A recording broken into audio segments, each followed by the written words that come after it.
pessoal, tudo bem? Então, eu tenho recebido muitas mensagens a respeito de imigração, porque eu venho falando muito sobre o Leonardo aqui com vocês. E eu tava sem dar retorno nenhum, porque eu não sabia. Esse é um assunto que a gente tem que procurar quem? O Leonardo, que é um especialista, né, para poder aí, pessoal, dar tudo o bem? retorno. Tudo bom? Tudo bem, Priscila?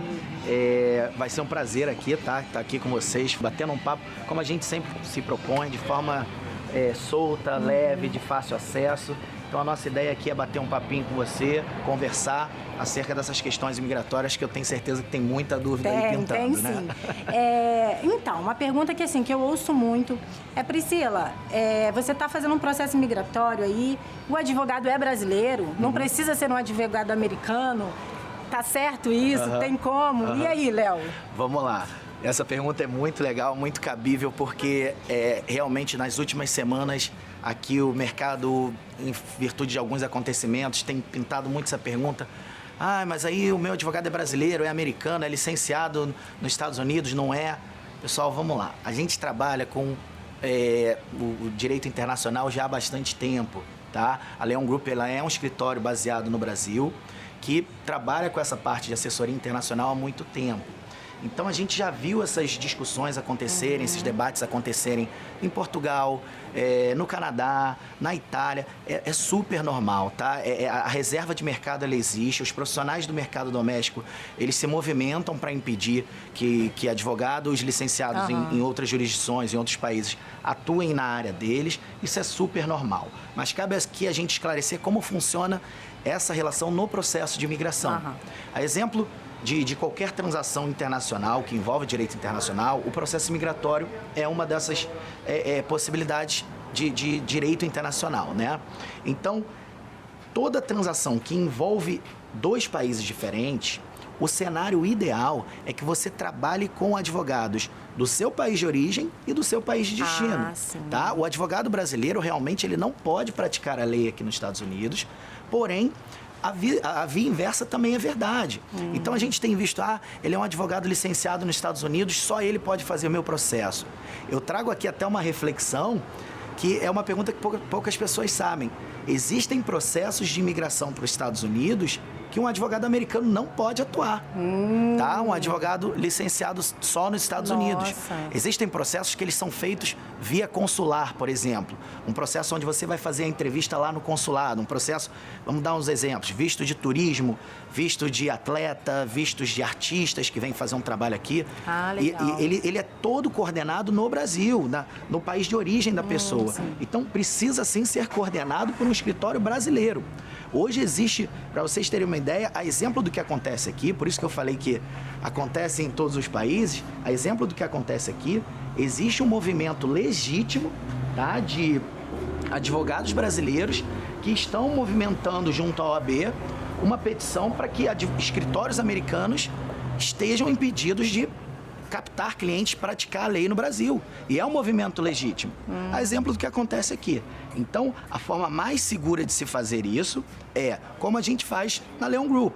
Nós somos um escritório brasileiro, nós atuamos no mercado internacional, porém, no caso dos Estados Unidos, como a gente faz no Canadá, faz em Portugal, nós temos um escritório correspondente aqui, um escritório de advocacia, que é a Silverman Law Firm, que é o Chad Silverman, que você já conheceu, inclusive lá na assinatura do seu processo.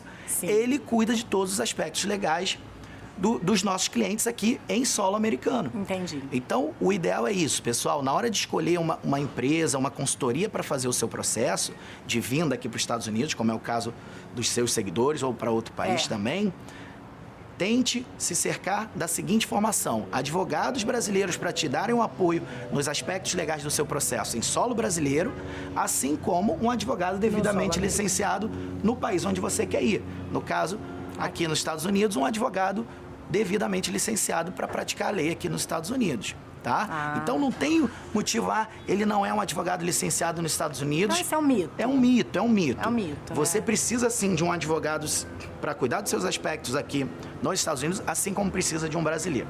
Então, esqueçam isso, calma, tá, pessoal? Aí, em decorrente disso, gera um monte de boato. Sim, a gente sempre conversa. Na dúvida, entre em contato com um profissional da área. Não fique assistindo YouTube aí com pessoas que não são da área, não têm a mínima ideia de como funcionam os princípios de direito internacional. Então, calma, gente. Sempre falo, calma.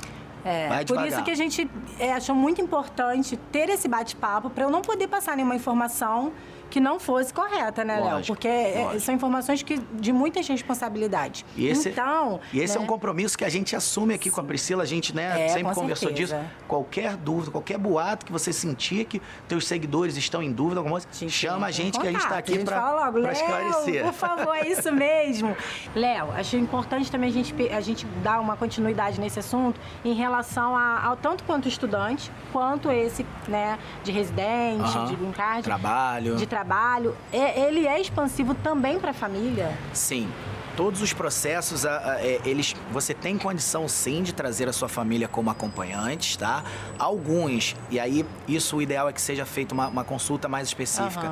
Alguns, o acompanhante vem com os mesmos privilégios do aplicante e outros não. Existem alguns vistos de trabalho que o aplicante não vem autorizado a trabalhar. Já outros autorizam o acompanhante a trabalhar também. No caso da residência, a maioria dos pedidos de residência, sim, o acompanhante, seja esposa, filhos. Acompanhantes, é bom a gente falar que também tem muita pergunta relacionada a isso. Posso levar minha mãe? Posso levar minha avó? Posso levar meu primo? Não, tá? Acompanhantes para a letra da lei são parentes imediatos, esposa, filhos, enteados ou filhos adotivos, pessoas que você tem a guarda legal.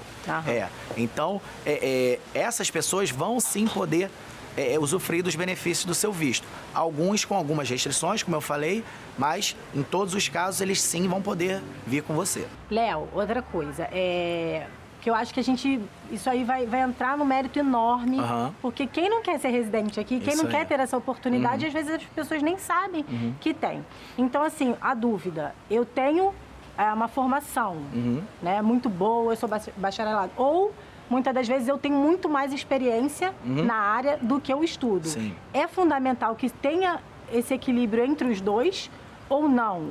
Sim, essa pergunta é interessante, porque a gente recebe todo tipo de cliente. Olha, eu tenho uma formação acadêmica muito boa ou eu tenho uma experiência muito boa. Então, por esse motivo, a lei migratória, ela te dá as duas opções. Você, em alguns casos, por exemplo, vamos falar do EB2. Você pode ser um EB2 tanto pela seu grau acadêmico, por um grau avançado de estudos, quando você tem o mestrado para cima. Você pode ser um EB2 quando você tem o bacharel e pelo menos 5 anos de experiência. Assim como você pode ser um EB2 somente com a sua experiência de trabalho.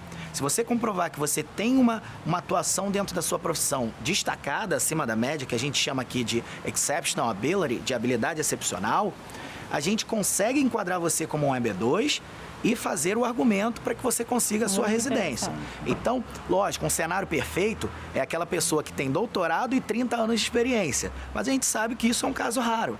Então, o principal é a gente, como eu falei, a gente mostrar que o proponente, o estrangeiro que quer vir para cá, morar aqui, ele está bem posicionado para aquelas atividades que ele pretende fazer aqui. Sim, esse é então, o mais importante. A análise do oficial vai ser, caramba, esse cara está se propondo a trabalhar aqui construindo casas populares, como foi o exemplo que eu dei.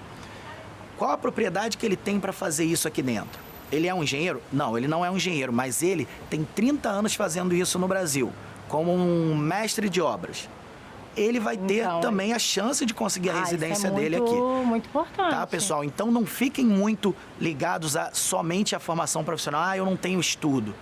Você pode não ter estudo e você pode ter uma carreira extremamente destacada. Quantos empreendedores a gente tem no Brasil que não tem faculdade, que tem uma empresa super bem-sucedida, tem uma condição financeira muito boa, tem ideias muito boas para trazer aqui para os Estados Unidos e não tem faculdade. Então, não fiquem presos a graus acadêmicos não, tá, pessoal? qualquer dúvida, como eu falei, marca uma consulta que a gente esclarece isso para vocês. Léo, vou te fazer também uma outra pergunta que eu acho que é muito interessante, em relação a valor. Para entrar nesse tipo de residente, desse tipo de processo, porque eu sei que o estudante, a gente precisa, sim comprovar uma renda. Esse processo no qual a gente está falando aqui agora, precisa também você ter uma renda? Sim, pergunta cabível também, Priscila, porque isso é uma mudança.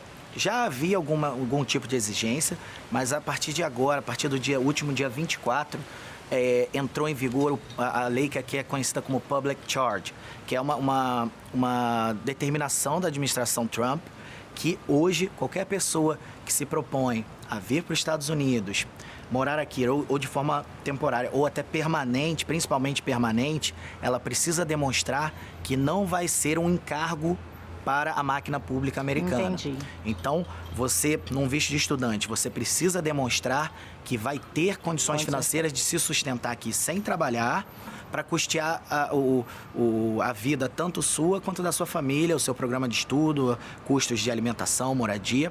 E no visto, nas aplicações para residência, hoje é preciso sim comprovar que você tem renda para se sustentar aqui dentro dos Estados Unidos, ou que você tem condições de rapidamente se inserir no mercado e ter renda para não se tornar um encargo, não utilizar benefícios públicos americanos sem ter o direito. Se você não tem condições de comprovar isso, você vai ter que arrumar um sponsor, que a gente chama aqui, que é um patrocinador, né? Alguma pessoa do seu círculo mais íntimo que possa cobrir essas suas despesas e ser responsável por te custear aqui enquanto você não tem condições de se sustentar. Léo, aproveitando aqui que a gente está falando sobre valores, a pessoa está super interessada em fazer, em entrar aí profundo nesse investimento, porque é um investimento de vida, né? E aí, você facilita a empresa de vocês, o que pode propor de melhoria? Sim, a gente sempre fala isso. Muita gente às vezes se assusta um pouquinho, é um investimento caro para mim, não é a hora. Eu sempre falo isso. Pessoal, se você tem vontade de vir para o exterior, tem vontade de imigrar, isso tem que ser considerado um investimento. Muita gente fala, o dólar está muito alto. Você tem que pensar que em algum tempo a sua renda não vai ser mais em real, a sua renda vai ser em dólar. Então, a gente facilitando esse pagamento para você, a gente tem condições de fazer um plano de pagamentos e tudo. Em algum tempo você vai estar nos pagando com o que você recebe em dólar. Exatamente. Tá? Então, pensa direitinho, olha no médio prazo, você vai ver que é um investimento que se paga. É um investimento que se paga tranquilamente, porque se você é um profissional qualificado, se você é uma pessoa que tem condições de se inserir aqui no mercado americano, esse processo você consegue nos pagar recebendo já em dólar. É bem interessante a gente falar sobre isso, né?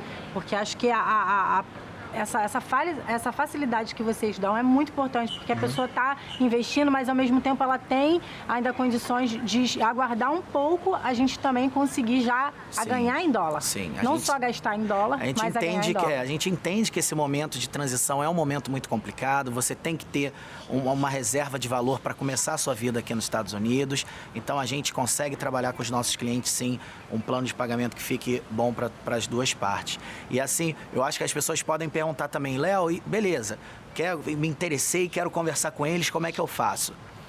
Como eu falei lá no início, você está aí no Brasil, liga para o nosso escritório aí no Brasil, liga para a gente pode marcar, a gente tem escritórios em Fortaleza, no Rio.